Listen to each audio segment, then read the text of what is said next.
Jimmy Uso went through an announce table.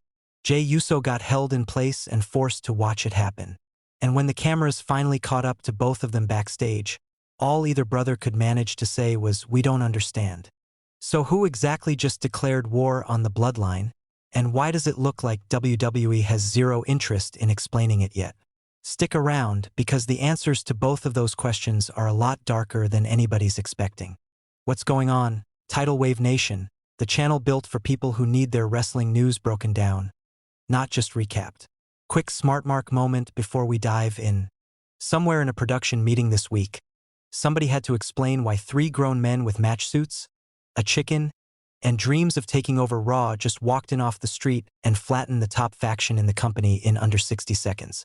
But past the humor, there's a serious question buried in Ottawa tonight. What happens to a dynasty the moment it realizes it isn't the most dangerous thing in the building anymore? Here's where we're at heading into this. Solo Sikoa and LA Knight open the show, still riding high off last week's rebellion. Still very much a package deal.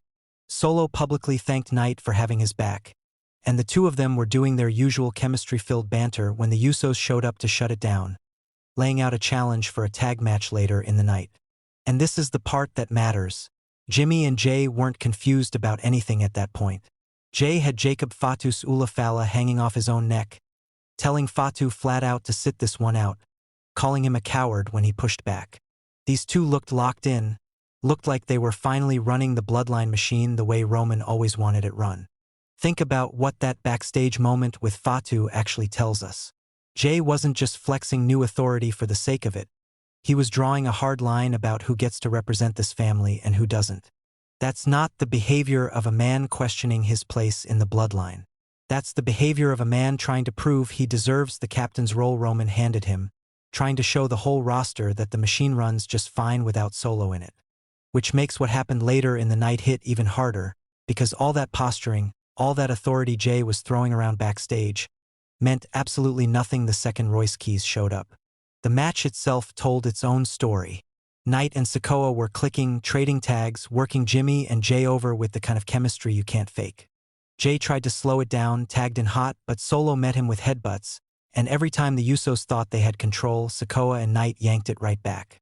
This was a real fight, a physical, personal fight between 4 men who know each other's timing better than almost anybody else on the roster. And there's a smart mark detail worth catching here. At one point Jey sent a warning shot Solo's way, and Solo dodged it with a full Matrix-style lean back, which tells you everything about how loose and confident this new alliance between Solo and Knight has become, even mid-match, even against family.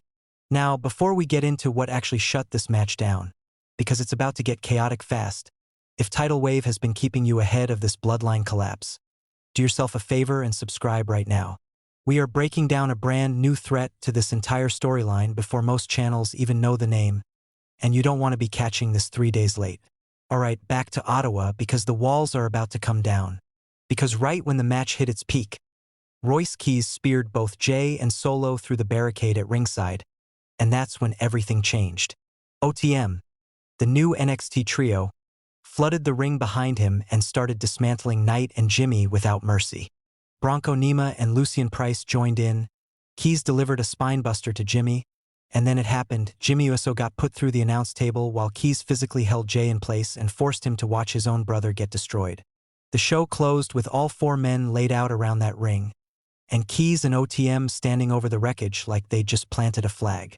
Let's sit with that image for a second, because it's genuinely one of the more brutal closing shots Raw has delivered in a long time.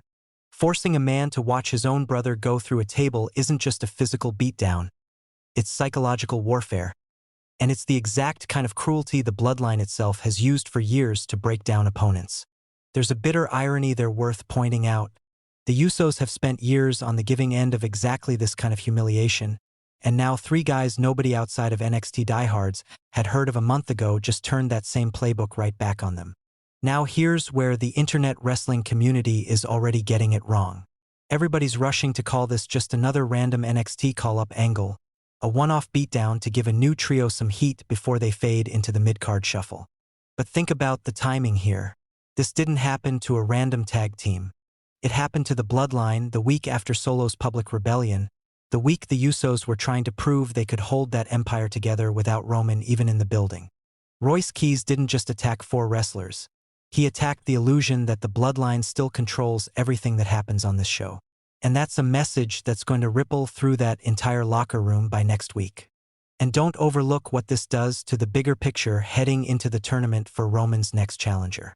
With Rey Fenix already through to the finals off a win over Dragon Lee, the road to Roman Reigns is heating up at the exact same moment his own family's grip on Raw is falling apart in real time. Imagine Roman watching all of this from wherever he's at right now. His captains humiliated, his former enforcer aligned against him, and a brand new trio nobody vetted through him running roughshod over the show he's supposed to be the tribal chief of. That's not a coincidence WWE is going to let sit quietly for long. Let's zoom in on Jey Uso for a second, because his psychology right now is fascinating.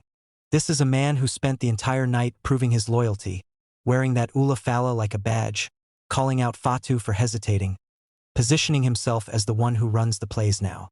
And in the span of about 90 seconds, he got physically restrained and forced to watch his own twin brother get put through a table, completely powerless to stop it.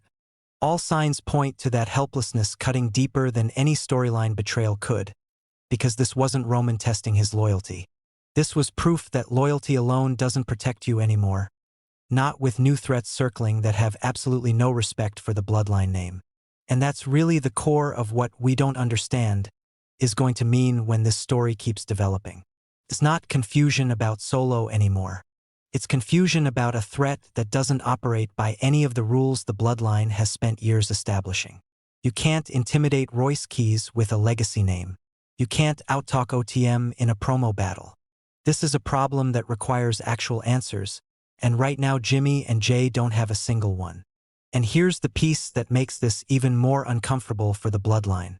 Every previous threat this family faced came with a face they could study or absorb into their own ranks. Royce Keys and OTM don't fit that mold. They showed up unannounced, said nothing, and let the violence talk. A different kind of danger entirely. So here's your takeaway. The Bloodline just discovered they've got a brand new problem. One that doesn't care about tribal chief status or family bloodlines or Ula Fala necklaces. And Jimmy and Jey are the first ones to pay the price for it. This isn't a footnote heading into next week. This is the beginning of a completely new war on top of the one they're already losing. Drop it in the comments right now. Is Royce Keys and OTM about to become this generation's version of the Bloodline's rise to power? And does Roman Reigns even bother showing up to clean this mess up himself? Smash that like button. Subscribe if you want to be first when this new faction war explodes, because what OTM just started in Ottawa is far from finished. See you in the next one.